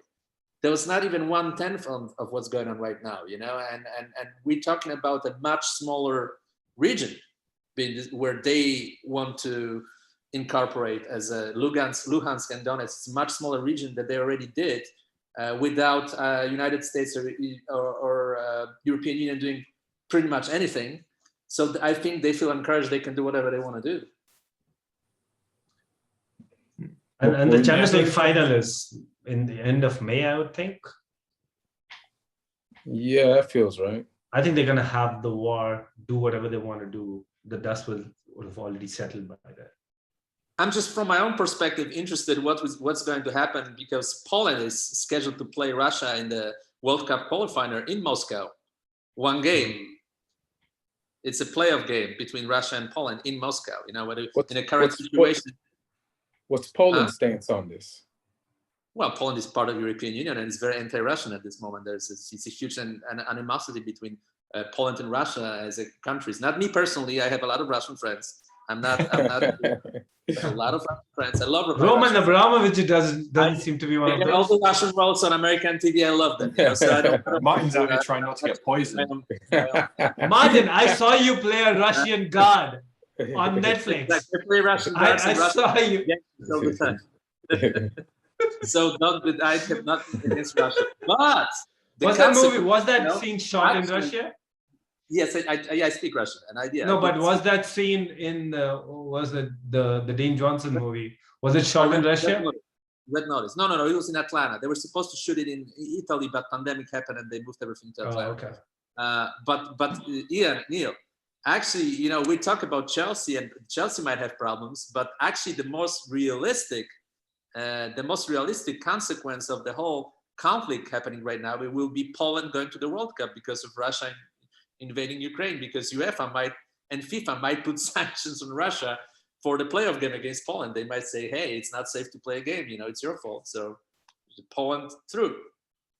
I think the most realistic consequence that I'm worried about is the stock market looking so shit. Every time there's reports of more gunfire. So listen, if I'm not on the podcast next week, that means I was forced to sell my laptop after my losses in the stock market. Hilarious. Neil, hit us with them questions. Let's see what's up. All right. I think the first one was, so this is a troll question because somebody obviously has heard us a lot, saying, would Willian get into your all-time Champions League? Ian, let's make it quick. A quick no would do. We can move on to the next one. That's for you? I think it's for you, but I think we know the answer for that. He can come on as a sub in the 118th minute to be in the penalty shootout. Oh yeah, that's okay. That's fair. All right, so Joseph Duda, he's back on the pod this time, and he asks, we kind of touched upon it. Where would you put the Champions League final if they're moving it out of St. Petersburg? He's voting for Atlanta or Miami. What? Joseph, the entire Europe is not in war. It's only one country. Yeah, it's the Champions. I think they should put it in Barcelona because they're not in the tournament. Oh snap! Damn. Oh yeah, that really hurt them. Then it's a guaranteed neutral venue. I don't think Wembley should hold it because there's too many English teams left in the tournament, and also security was dog shit in the final of the Euros. Uh-huh. So I don't think we deserve it. But yeah, for me, the Camp Nou would be a good venue. Put it in Donetsk. That will make sure there will be no fighting going on at that time, no? Oh, it can also happen at the Tottenham Hotspur Stadium, the neutral territory. Oh, yeah, I'll take it. No, trophies are banned from being lifted in that stadium. So. Don't worry, it's not going to be Spurs' trophy, so don't worry about it. They wouldn't even have I'm pretty sure they don't have a cabinet to, keep the trophy for the day. It's the only way you'll see a trophy in that stadium. Go ahead. All right. Oscar asks, the relegation battle is looking fun this year. Is Everton going to be relegated? Which team's recent form has impressed you the most? He is rooting for Newcastle to survive. I feel like Newcastle will survive. Like, even this weekend against West Ham, Newcastle went to West Ham on the road with their two best players, Trippier out and St. Maximum out. And that team still played better than West Ham with pretty much all their players. And it's just a different when Mourinho used to go mentality, like this Newcastle team has a different mentality, and I don't know, whoever has to play them, good luck, because they're bringing it. So I don't think they're gonna go down. Like they get points every week now, and Eddie Howe is like, give me some money and I can coach. And I used to think about Newcastle surviving and then upgrading on Eddie Howe, but this puts Eddie Howe back in the position to get better jobs, after this. So they both could win from this. Anybody else? I think Everton and Newcastle both should have enough to stay up. I think it largely depends on whether Burnley can keep this form going after they beat Brighton, which was a huge result for them, because if they lose that, then they're still right down there at the bottom. So they've given themselves a chance. I still think Watford are gone. Norwich have impressed me the last few weeks just by being able to stay in touch with the other teams, because they looked dead and buried at one point. So, credit to Norwich for making a fight of it, but I still think they'll go down. I'm going to watch Southampton against them on Friday, so I'm hoping we can put another nail in the coffin for them. We owe them as well, because we gave Dean Smith his first win as Norwich manager when he took over up at their place. So they're coming down to us. Hopefully we can finish them off. But I still think that bottom three will be the ones who go down. Right. You don't think Burnley can climb out? I think Leeds has a potential to slide into one of those spots if they go in a crisis, because they're an exciting team. They can win games, but they're also not very stable team defensively, and that can hurt them potentially. So I think if they lose those next two games, which is Liverpool and Spurs, they might put themselves in a little bit of stress. But we'll see. Yeah. It's the more games, the more candidates for the relegation. What else you got? Scott, this is just a passing comment, because we already covered this. He's asking, will Martin come on the pod after beating City? Yeah, there he is. Yeah, the answer is yes. For sure. Out of hiding. As Adam asks, does an English team win the Champions League again? Does Kane stay with Spurs after this season? Martin, that's probably a question for you. Does Harry Kane stay with Spurs? Does Harry Kane stay with Spurs after the season? Depends. If we finish top four, I'm sure he will. If we finish top six, there is a chance. If we're outside of top six, I would say there's a pretty strong chance he will go somewhere. I feel it all depends on how Spurs finishes the season, which is kind of like the answer, Marty. If Spurs finishes the season well, in good form, even if they're not in top four, and if the meeting that what's the name of your chairman guy? Levy has with Conte, he has to bring Kane into that meeting to tell him how much money he's going to give Conte to make Conte stay, because that promise is going to make Conte stay and make Kane stay and believe that they have a chance. But to be honest, if you're Kane and if you're really about yours, you should just go with a team that if you join them, they can win something. You should just do that instead of be trying to get chemistry right with new players and stuff like that. It just takes it. Life is short, and playing football is even shorter. So just bounce. I think it'll depend on which team can pay up the money, because Levy is not going to accept any less money this summer. He still has a lot of years on his contract left. Yeah. What was the other part of that question again as well? Does an English team win the Champions League again? I think it's too hard to call. I mean, we've got a good chance with 4 clubs all in there still. And I think, they're all different types of clubs as well, like different styles being used, and, some very tactically astute managers at each club as well, which I think can be a big thing in the knockout rounds. Tuchel showed that last season at Chelsea, where he just outcoached better teams, I thought.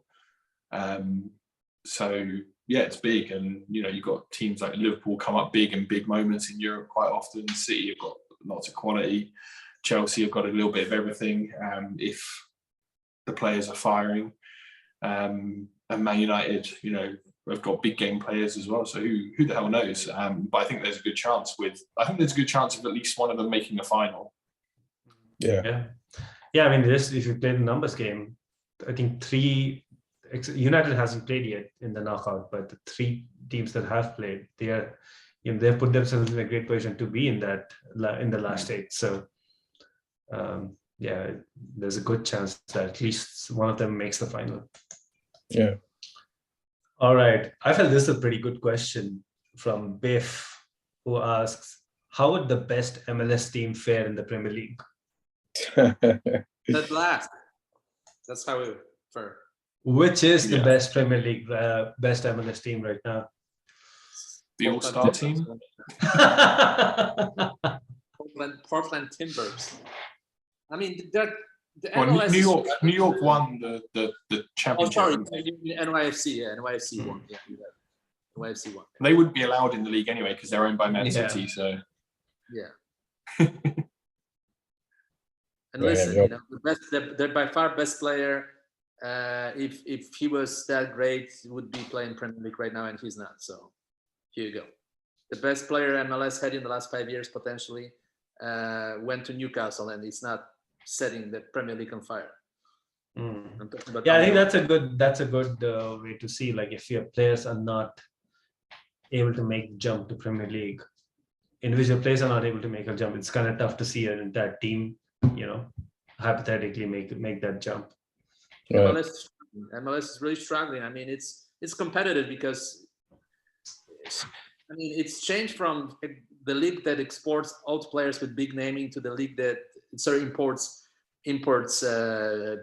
big names kind of past their prime. Right now, it's an exporting league where they export a lot of young players.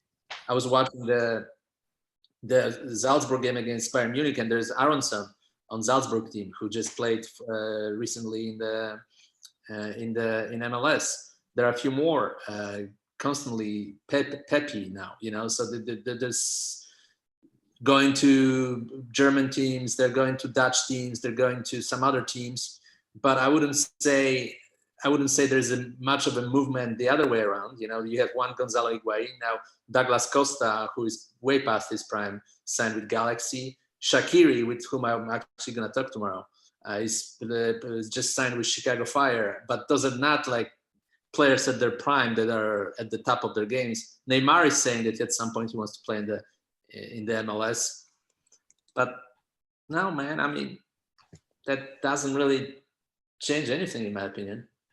It sounds like we become a South American league. I think it's improved. I think though, then when they expand and add all these new teams, it kind of dilutes the quality again a little bit. Each time they start making steps forward by adding so many more new teams, you just spread the talent thin. Which, it's a good and a bad thing, the expansion. I don't know if it's happening too quickly, but it's good for spreading football culture and giving more cities a team, because then in turn, over time, that should inspire more kids to want to be professional footballers over other sports. More clubs now have professional academies rather than it being players out of college. So I think it's moving in the right direction, albeit sometimes it feels like it's going slower than other times. I don't think it's moving in the right direction. I think it's moving from the right direction from the business perspective, that the club owners are smart and they're, cashing in pretty much right now. They're trying to spend cheap and sell well and, get the profit. They operate pretty much like most of the American companies. It's just in the world of football, that's not how the world of football works. In the world of football, like the richest clubs, they spend more than they get back. Like those millionaires that own the biggest clubs in Europe, they're not necessarily making money on those clubs. They're actually spending more than they're earning. Where the American philosophy is they want to create profit on operating football clubs. Those are businesses, and the business model is very different though, given that all the players are on central contracts. No. I understand. It's just they're not going to go above plus you have salary cap as well, but they're not going to go above certain level of spending. Yeah, and that's probably a good thing though, because I think the model in Europe it's entertaining, but it's also financially, suicidal in a lot of cases. You look at what Barca have been through recently. You look at in England, there's always a club every season in administration somewhere. So yeah, the European model isn't always one to follow. And the European model also has been overran by, nation states and billionaires and.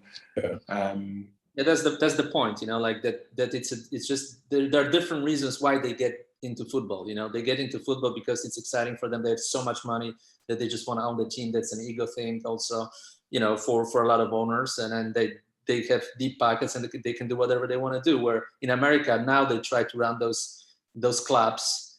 They sell shares, like NBA players like Harden, Kevin Durant owns a stake at Philadelphia. Harden owns a stake at Houston. It's a business, and they're there to make great profit. That's why they're more into bringing players from lower leagues. They bring a lot of players from Polish league. They bring a lot of players from Czech league. They grow their own talent, and sell it to Europe. That's how they operate as businesses, as McDonald's, as KFC. That's what it is. All right. Let's just do one more question or two more. Two more? Okay. Francisco Ramos asks, why is Chelsea so good? Why Venezuela isn't? That's the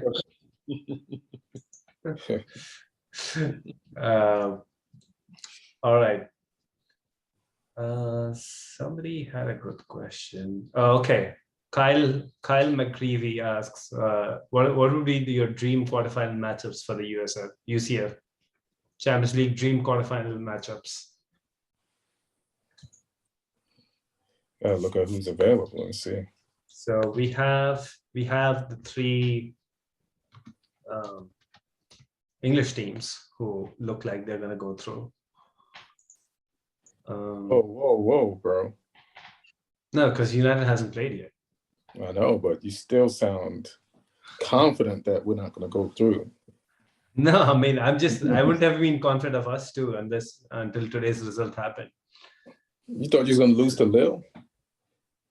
I mean, we could have drawn. We almost lost to Plymouth and Al Hilal, so, Yeah. So, I mean, there's so many dream matchups. So PSG, it looks like PSG, Man City, Bayern, even though they've drawn, you kind of expect them to go through against Salzburg in the second leg. Mm-hmm. That'd be PSG, Man City, Bayern, Liverpool, Chelsea. That's 5. Then Villarreal, Juventus. That's a tough one, I feel. Like they drew, and even though Juventus have been better after, the striker signing, but I still feel that could go anywhere. Yeah, it's just kind of like to see Juventus versus Man United in the quarterfinals, because I remember like when I was younger, like watching in the 90s, the big Man United and Juve had some big games in Europe in the 90s, and I enjoyed watching those. So it'd be kind of cool to see that again. You know what? I would like to see that too, Lee. So that's one of my, which means we got past Atletico. Atletico, okay. All right, so we got that. And then I think PSG Liverpool would be a good game for a quarterfinal. Yeah, contrasting styles. I quite want to see Man City Ajax just for the football side on both teams, to see if Ajax try and play football against them. That would be quite cool, which would leave us Bayern versus, assuming Bayern go through. So you want us to face Bayern? Bayern Chelsea. Thank you for nothing, Lee. I mean, one of the dream matchups is already happening: PSG versus Real Madrid. But PSG versus Bayern, PSG versus Chelsea, PSG versus Liverpool, PSG versus Juventus, PSG versus Man City. I actually wouldn't mind English matchup all English matchup in the quarterfinals, because I think from the quarterfinals you can have those matchups. Because there's been some great Chelsea Liverpool matchups all through the through the 2000s. Luis Garcia. What's that? Luis Garcia goal. The ghost goal. Yeah. Or I think even a Man United Liverpool game over 2 legs in Europe would be spicy. The atmosphere would be crazy for those games. So yeah, but Liverpool is much better as a team right now. So I would say Liverpool Chelsea will be more entertaining from the football perspective. No, I mean I'm being realistic. Liverpool is much better than Man U. It is. All right. I mean, we are talking about Manchester United in this scenario that has already beaten Atletico Madrid over 2 legs. So I don't think it would be a 5-0 again. Yeah, me neither. At least 5-2.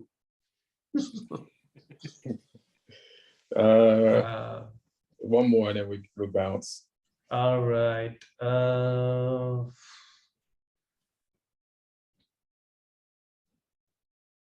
I mean, I'm pretty sure this was written before the game today.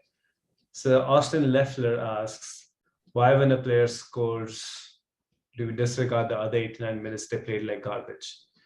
And Austin, that happened with Lukaku in the semi-final. I think in the final Club World Cup he played well. The semi-final he played well. Why when a player scores, do we disregard the other 89 minutes that they played for garbage? They played like garbage. Sometimes you get a player, right? Like they're on the score sheet, but they've actually had a terrible game. It depends what else happens in that time. If the game finishes 1-0 and they were garbage for 89 minutes, but they scored 1, then they've done their job. But I mean, if you lose 5-1 and they were garbage for 89 minutes, then it's an issue. I think there's always context to be applied for it, but it's the same with anything, isn't it? Like a goalkeeper can be great for 89 minutes, terrible for 1 minute, and then that's what gets remembered. So I think it's the inverse for goalkeepers versus strikers. Yeah, the goals is the name of the game. You know, you can have possession as much as you want, but if some team like ricochets a ball off somebody's kneecap and it goes in the goal, and the player didn't have nothing to do with it, his knee was there, and you know it's an important game. Sometimes if it's a derby, who cares? You know, you're gonna have bragging rights to shit on that other local person at your workplace for the week, you know, or for however long. So yeah, it's just, you know, if it's Rangers versus Celtic and the players playing like shit, and then Rangers beat Celtic or vice versa with just one positive action in the game, it's huge, because the emotion of like winning is everything, and now you'll never forget that feeling, you know. So you mentioned Rangers. I think it's worth pointing out their result against Dortmund last week. Rangers beating Dortmund 4-2 in the Europa League was crazy. It'd be interesting to see whether or not Rangers can hold on in the next leg, because Dortmund beat Gladbach 6-0 at the weekend. So Dortmund look hungry for putting it right, and Rangers can be got at. So I think that'll be a real fun game to watch in the next leg. Yeah. I heard that Celtic is at the top of the league, like clear now. Like I think with a game in hand. Yeah, Rangers went and drew at the weekend with Dundee. It was a bad result for them. Right. So yeah, it's a lot of shit we'll see. Anybody got any parting words or last sentences? Martin, you want to say anything in re-celebration and over-celebration of your win?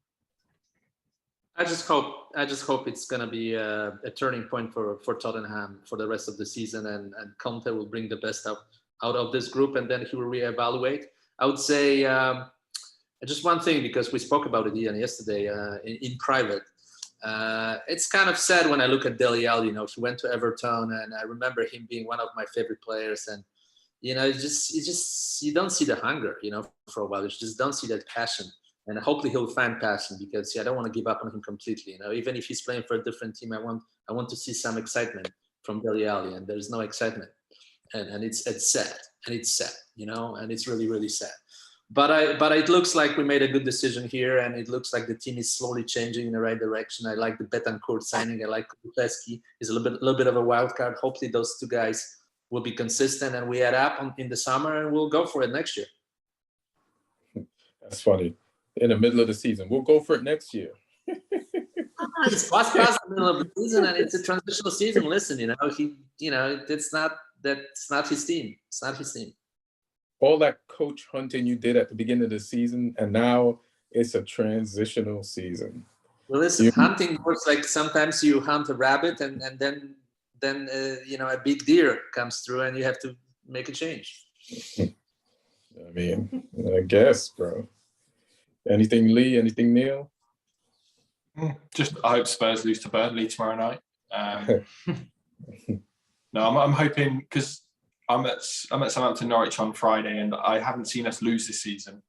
I've only seen us win or draw. We beat Leeds, we beat West Ham away, we drew with Burnley at home. They're the games I've been to this season, so hopefully I can continue my unbeaten streak.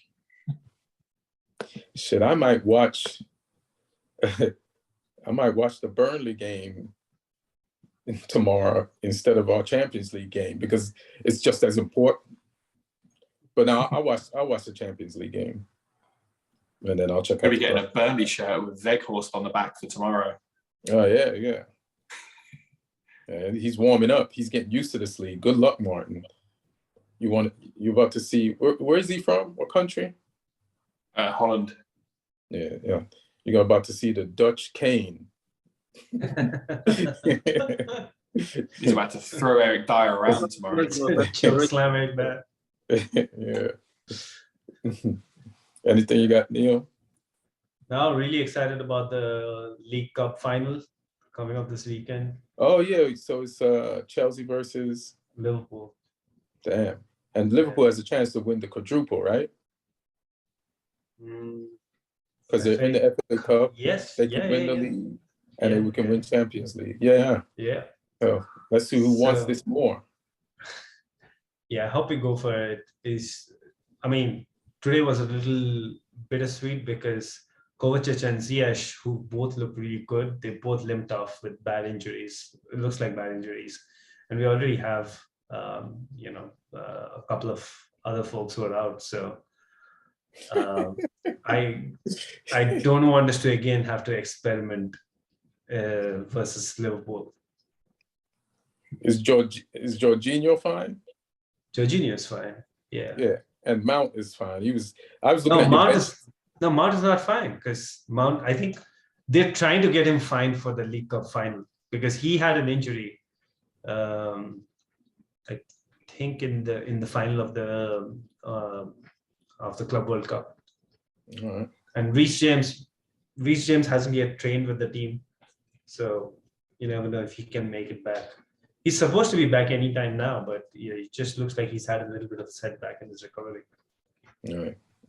That would be an interesting game to watch this weekend. Yeah.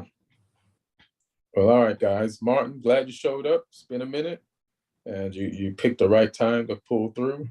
So, I'm just going to thank the Spurs result against Man City. I don't think Martin picked the right time. I think the right time happened, and then Martin possibly. Was like, all right, this is my week. No, I was actually scheduled to shoot something today, but it got postponed. So it's kind of a little bit of a miracle. But it's like with the Spurs, last second triumph. Hilarious. Thanks, Lee, for staying up again, coming through. No problem. Thanks, Neil, for organizing the show. Thank you, Martin Brungardt, for producing this. And everybody, thanks for the questions. Appreciate them. And, I'll also go to the comments on the YouTube video. I haven't been to them in a minute. It's been running around, so I'll check those. And take care of yourselves. Enjoy the matches coming up, and we'll see y'all next week. One.